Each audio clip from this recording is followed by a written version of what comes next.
Let's turn our focus to this now. Limpopo police are investigating a syndicate believed to be behind a string of kidnappings targeting women in Gauteng, the Free State and Mpumalanga. Several cases have been opened after women were lured into fake dates and then robbed of their belongings. The trend has been in the spotlight after the kidnapping and killing of student Olorato Mongale in Gauteng. Now, to speak more on this, let's now welcome crime expert Thabang Bogopa. Thabang, a very good afternoon to you, and thank you so much for your time. So, of course, following the murder of Olorato, police announced they had broken this syndicate targeting women, particularly in malls. I mean, what do you make of this revelation, especially given how widespread it appears to be, given to the level of women who have now come forward? Thank you so much. Let's attribute firstly the main motive to be crime displacement, in the sense that when one form of a crime is cracked down by the police, being mainly the extortions that were happening, the criminal syndicates, because they rely mainly on crime, they will move to another form of criminality, which is now the kidnapping, often for a ransom or for revenge. But let's look at the silent crime that's occurring in South Africa, which is occult crimes, meaning the trading of human parts for traditional medicine. In South Africa, I think for the longest time, whenever it is towards winter season, you'll often experience more kidnappings. Mainly, it's because of several cultural activities that are happening, but also the illegal or the dark market of occult or illegal trading in human body parts. I want to go back, to this particular story before I interrogate the displacement crimes that you speak of. So last night, of course, the SABC reported on new information following its own investigation. Of course, despite one suspect being killed and another still at large, witnesses have come forward revealing, of course, shocking details of their experiences to our reporters linked to this kidnapping network.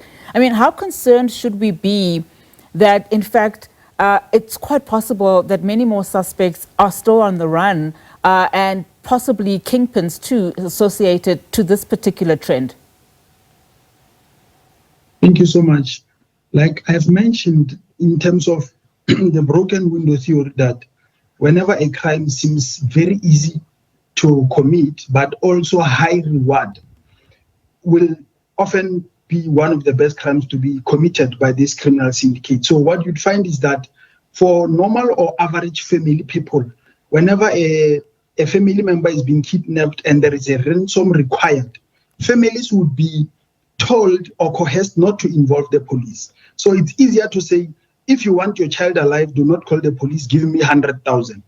For those who afford that ransom, they will pay the ransom and they will often never go to the police to report, because there will be the threat that we know where your kids go to school, we know when you go to work, we know the time when they are most vulnerable or exposed. So indeed, there are undercover gangs or syndicates that are operating in this field of crime, and we must be vigilant as a nation. And indeed, we need to applaud the police for the initiatives that they are taking. However, we need to be more careful around our loved ones, and also to ensure that we do not just go to the secondary and the tertiary perpetrators. We go down to the primary or the principal perpetrators who can easily change secondary and tertiary perpetrators, meaning if you arrest people today, they can go and recruit other new young criminals to say, I need you to target such and such, here is the information, go and do it, I'll give you 2,000 cash.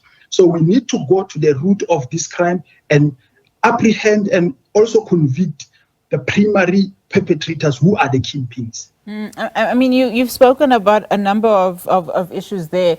As you say, in terms of being careful, I mean, police are also saying the same, particularly to women at malls, especially after those national crime statistics are giving us a picture that says that there are 51 reported kidnappings every day. In the event someone is kidnapped, like you say, also asked not to involve the police.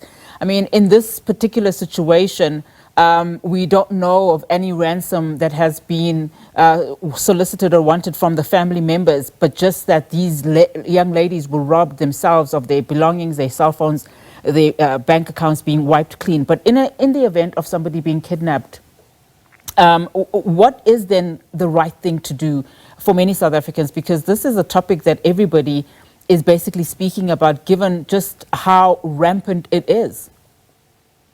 Thank you. So the advice would be, instead of making it trend publicly on social media, report it confidentially so to the South African Police Services.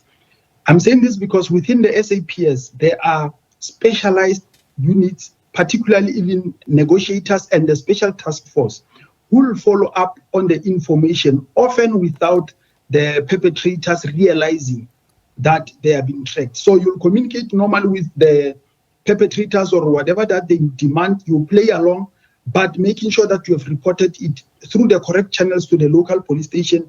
We also expect the local police to also then report it further to the next level to say, this is a kidnapping case, it is involving a loss of life or limb, and then it will be handed over to the negotiators and the special task force where there's threats that are emanating from that crime.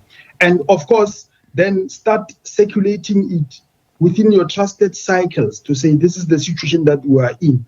But making it trend often, remember, criminals are also using social media. Whatever that you put on social media, instead of seeking help, you might actually render yourself more vulnerable. Absolutely, especially on that last point. But Thabang, thank you so much for your analysis. That's all the time we have for this afternoon, but do appreciate your time. That's, of course, the crime expert, Thabang Bogopa, there for us.